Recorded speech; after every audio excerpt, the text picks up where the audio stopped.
Hello students. MA final Hindi साहित्य की class में आप सभी का हार्दिक स्वागत है। आज हम एमए हिंदी साहित्य के बारे में सामान्य जानकारी प्राप्त कर लेते हैं। एमए फाइनल में कुल 5 प्रश्न पत्र है, जिसमें प्रथम प्रश्न पत्र है आधुनिक काव्य। इससे पहले आप बीए में भी आधुनिक काव्य पढ़ चुके हो, तो आधुनिक काव्य से पहले हम थोड़ा हिंदी साहित्य का इतिहास का पुनरावलोकन कर लेते हैं।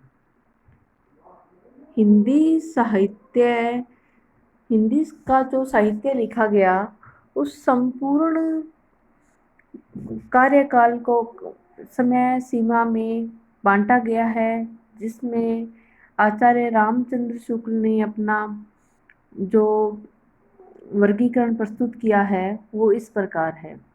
आचार्य शुक्ल से पहले भी कई विद्वानों ने इसके बारे में बताया था, लेकिन आचार्य रामचंद्र शुक्ल का जो इतिहास है वो प्रसिद्ध है। आचार्य शुक्ल ने 1929 ईस्वी में हिंदी साहित्य का इतिहास नाम से पुस्तक लिखी, जिसमें उन्होंने हिंदी साहित्य का जो लगभग 1000 वर्षों का इतिहास है उसे मुख्य रूप से 4 भागों में बांटा। जैसा कि हम देख रहे हैं, उन्होंने दोहरा नामकरण प्रस्तुत किया और आचार्य शुक्ल ने इसे विक्रमी संवत में दिया। अब जैसे ईस्वी सन प्रचलित है, उस समय विक्रमी संवत प्रचलित थे। जैसे उन्होंने वीर गाथा काल को आदिकाल भी कहा, या आदिकाल को उन्होंने वीर गाथा काल भी कहा, जिसकी समय सीमा है विक्रमी संवत 1050 से विक्रमी संवत 1375। दूसरा और तीसरा काल है, ये मध्यकाल के भाग है। मध्यकाल को इन्होंने 2 भागों में बांटा, पूर्व मध्यकाल और उत्तर मध्यकाल। पूर्व मध्यकाल को भक्ति काल कहा और उत्तर मध्यकाल को रीति काल कहा।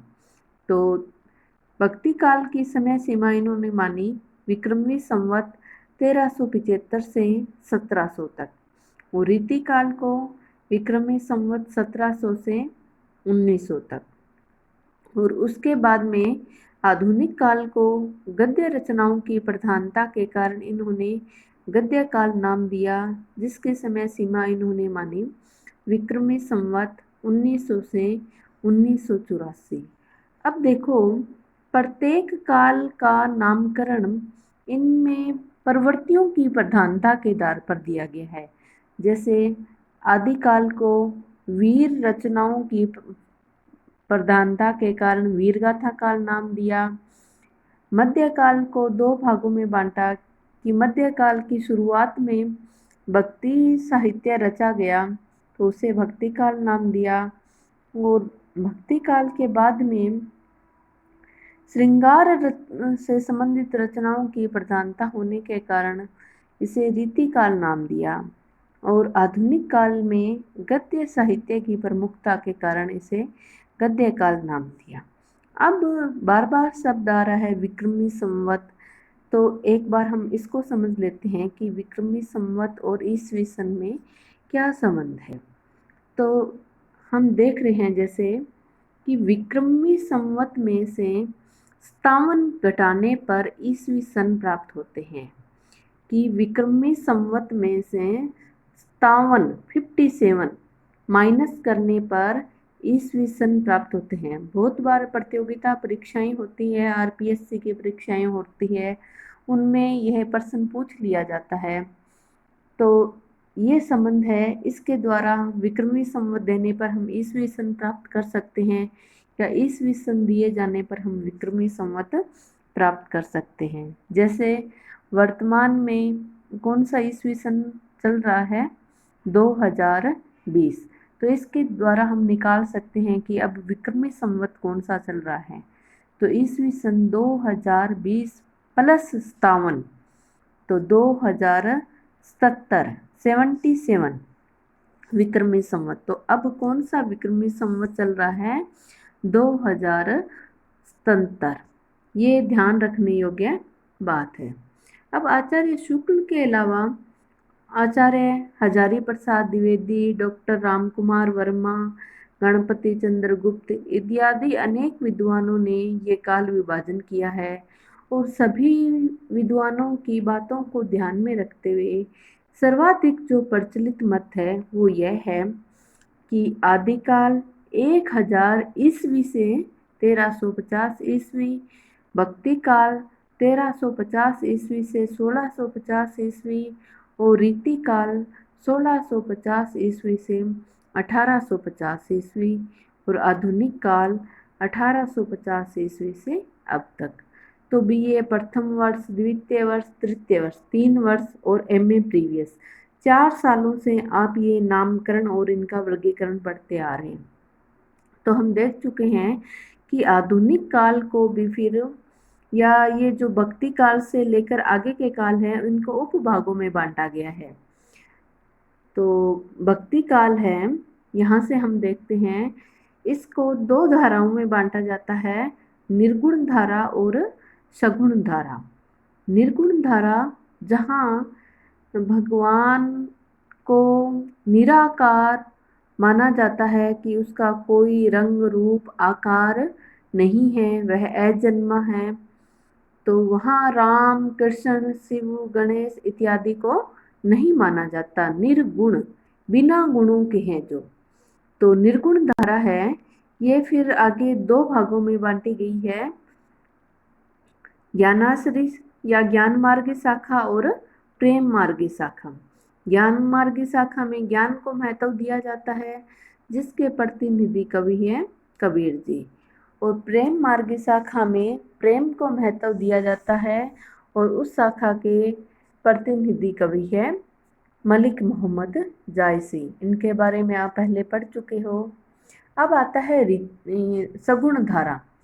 सगुण धारा को भी पहले हम सगुण का अर्थ समझ लेते हैं। सगुण गुण सहित, अर्थात जिसका रूप रंग आकार है, वहाँ राम, शिव, गणेश, कृष्ण इत्यादि को माना जाता है। और इस धारा को आगे फिर 2 भागों में बांटा गया है, राम भक्ति शाखा और कृष्ण भक्ति शाखा। राम भक्ति और कृष्ण भक्ति। कृष्ण भक्ति के प्रतिनिधि कवि है सूरदास जी और राम भक्ति शाखा के प्रतिनिधि कवि है तुलसीदास जी। अब आता है रीतिकाल। रीतिकाल को फिर 3 भागों में बांटा जाता है, रीतिबद्ध, रीति मुक्त और रीति सिद्ध।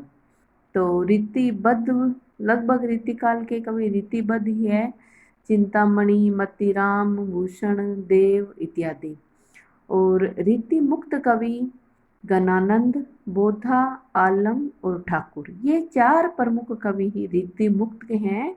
आप इन्हें याद रख लेना अच्छी तरह से।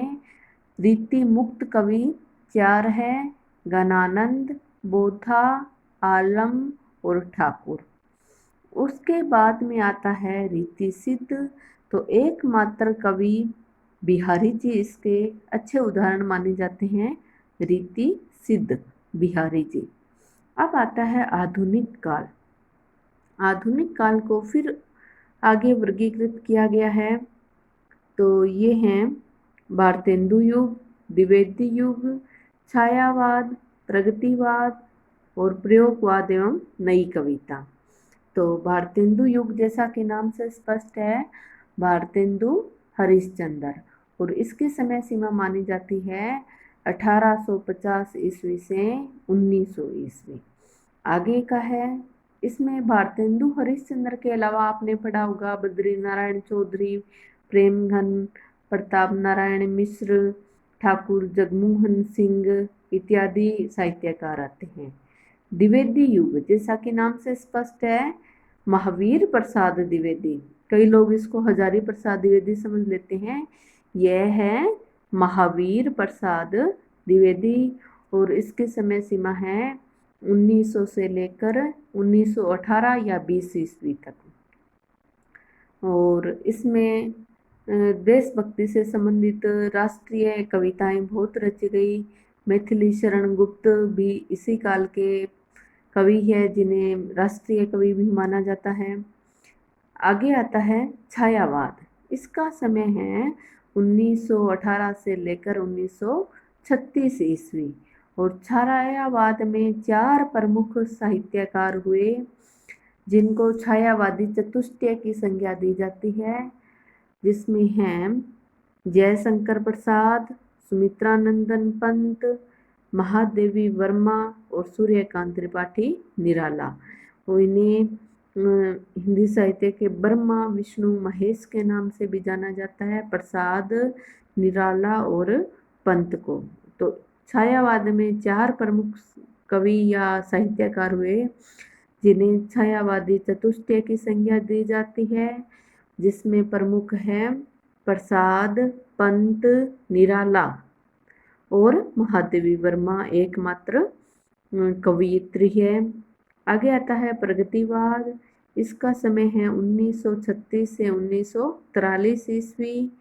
और इसमें प्रगति या शोषण का विरोध करने से संबंधित कविताएं लिखी गई। आगे आता है प्रयोगवाद एवं नई कविता। तो 1943 से 1953 का समय प्रयोगवाद, जिसके प्रतिनिधि कवि हैं अज्ञेय। अज्ञेय का पूरा नाम है सच्चिदानंद हीरानंद वात्स्यायन अज्ञेय। इन्होंने सप्तक की परंपरा का सूत्रपात किया। 3 सप्तक लिखे। पहला तार सप्तक 1943 में, दूसरा सप्तक 1951 में और तीसरा सप्तक 1959 में। इसके बाद आता है नई कविता। तो ये है अपना मोटा मोटा हिंदी साहित्य का इतिहास। अब हम प्रथम प्रश्न पत्र की बात करते हैं। तो जैसे हम पहले में प्रीवियस का पेपर भी दे चुके हैं, प्रत्येक प्रश्न पत्र को 5 इकाइयों में बांटा जाता है। जैसे हम यहाँ पे देख भी रहे हैं, यहाँ पर 5 इकाइयाँ हैं, जिसमें प्रश्न पत्र में 3 खंड आएंगे, खंड ए, खंड ब और खंड स। खंड ए में एक अनिवार्य प्रश्न होगा, जिसमें प्रत्येक इकाई से 2 लघु प्रश्न लेते हुए कुल 10 छोटे प्रश्न होंगे। और प्रत्येक छोटे प्रश्न का उत्तर लगभग 20 शब्दों में देना होगा और कुल अंक होंगे 10।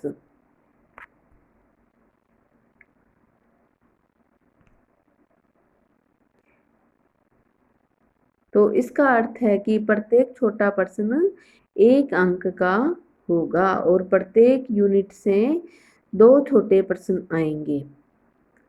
आगे खंड ब में प्रत्येक इकाई से 2 प्रश्न लेते हुए कुल 10 प्रश्न होंगे और आपको उनमें से 5 प्रश्नों के उत्तर देने होंगे और प्रत्येक इकाई से 1 प्रश्न अनिवार्य करना होगा और कुल अंक होंगे इसके 50। तो अर्थात एक प्रश्न कितने अंक का होगा? 10 अंक का।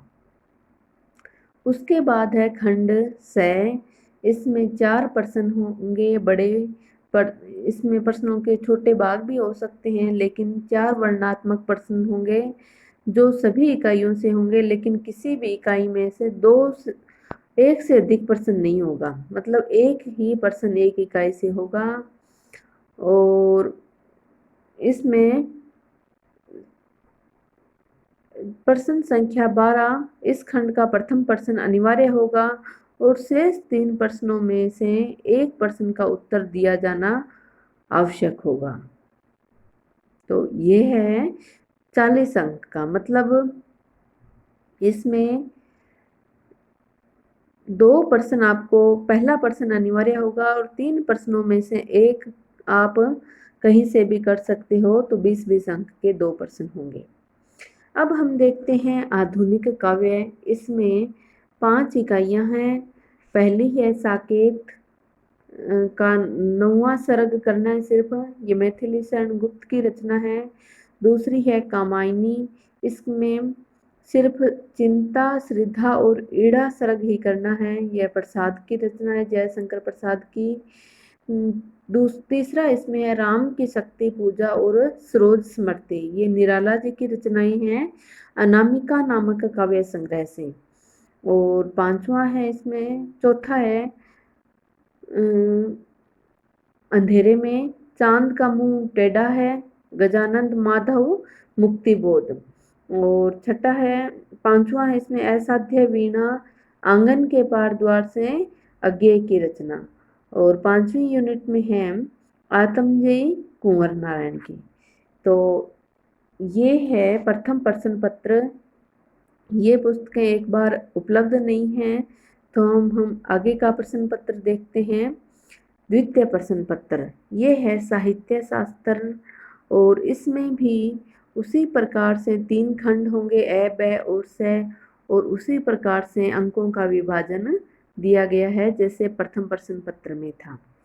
इसमें भी 5 यूनिट है। पहली है भारतीय काव्य शास्त्र, रस सिद्धांत और ध्वनि। फिर दूसरी यूनिट है अलंकार, रीति, वक्रोक्ति और औचित्य सिद्धांत। तीसरी यूनिट है ये पाश्चात्य काव्य शास्त्र से संबंधित है। और चौथी यूनिट है इसमें वाद और प्रवृत्तियां हैं, अभिजात्यवाद, स्वच्छंदतावाद, मार्क्सवाद, संरचनावाद, उत्तर संरचनावाद। और 5वीं यूनिट में अपने ये प्रणालियां हैं शास्त्रीय, ऐतिहासिक, तुलनात्मक, शैली वैज्ञानिक, व्याख्यात्मक, नई समीक्षा, और इसके अलावा बिंब, प्रतीक, फैंटेसी, मिथक। तो ये प्रश्न पत्र हम शुरू करने वाले हैं। थर्ड पेपर है भाषा विज्ञान, हिंदी भाषा और देवनागरी लिपि। इसमें भी वही पैटर्न है, और इसमें भी 5 यूनिट है। पहली भाषा और भाषा विज्ञान, दूसरी ध्वनि और स्वर विज्ञान, तीसरी है पद और रूप विज्ञान, और चौथी है इसमें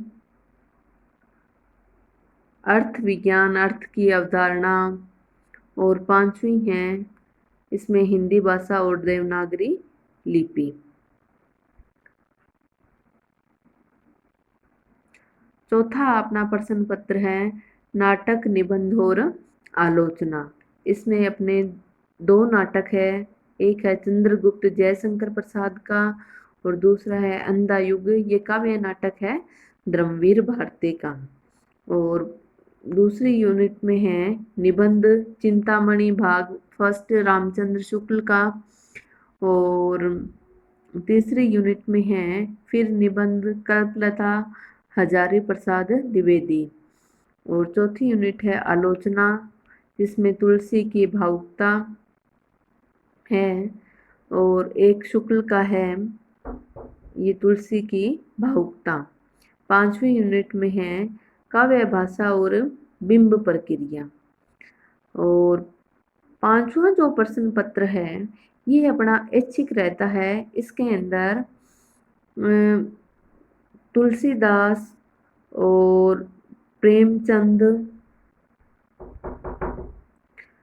और इसके अलावा 2-3 और है, वो आप सिलेबस में देखना।